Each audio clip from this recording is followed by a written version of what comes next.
How many of you have a holiday associated with your birthday? Well, mine is associated with Easter, and this is my birthday webcast speech. My birthday is April 7th, and it is also significant because it is the day Jesus was crucified. So the story of Jesus' crucifixion took place on April 7th, 30 AD. And this is a verse from the Bible, Matthew 27, lines 27 through 38, and it explains the crucifixion of Jesus, how the soldiers stripped him, put a crown of thorns on his head, made him carry his cross, and then two thieves nailed him to the cross. One nailed the right hand and the other nailed the left. So this is the second part of the story, which he rose 3 days later, April 10th, 30 AD. So he was crucified on a Friday, the Passover, and 3 days later rose again on Sunday, which is Easter Sunday. And this is another verse from the Bible, Luke 24, lines 1 through 7, and it explains how he was found, or how he was not found in the tomb.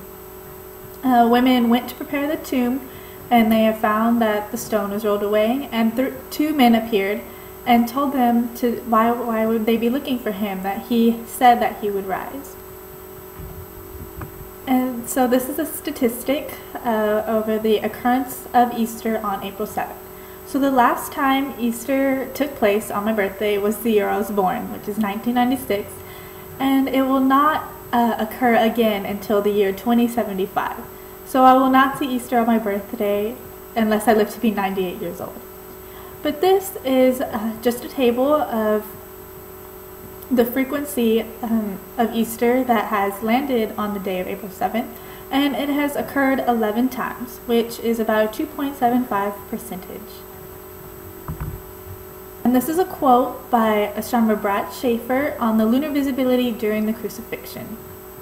So he explains that they kind of figured out how Jesus was crucified on April 7th by using lunar visibility and the moon and kind of astronomical ways to figure that out. And this day of April 7th is also special because the moon rose during a lunar eclipse. And in the Bible, it explains the darkness that fell across the land while he was being crucified.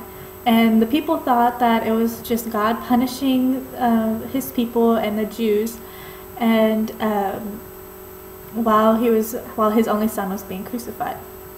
And it is explained in the canonical Gospels, which are Matthew, Mark, Luke, and John, and it explains that the sky becomes dark in the daytime during the crucifixion of Jesus.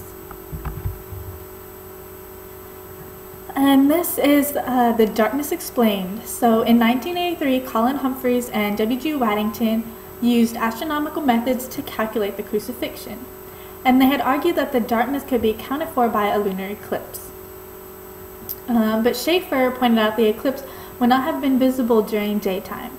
So Humphreys and Waddington speculated that the lunar eclipse must have been a result of a scribe wrongly recording the event. So the significance of my birthday, April 7th, is the day Jesus was crucified, which is April 7th, 30 AD. And it is also the day I was born on Easter. And it explains the darkness of the crucifixion that took place. That was a lunar eclipse, but as historians found out that it was just a scribe that had wrongly recorded the events. And my statistic was Easter will never happen on my birthday for the rest of my life unless I live to be 98 years old.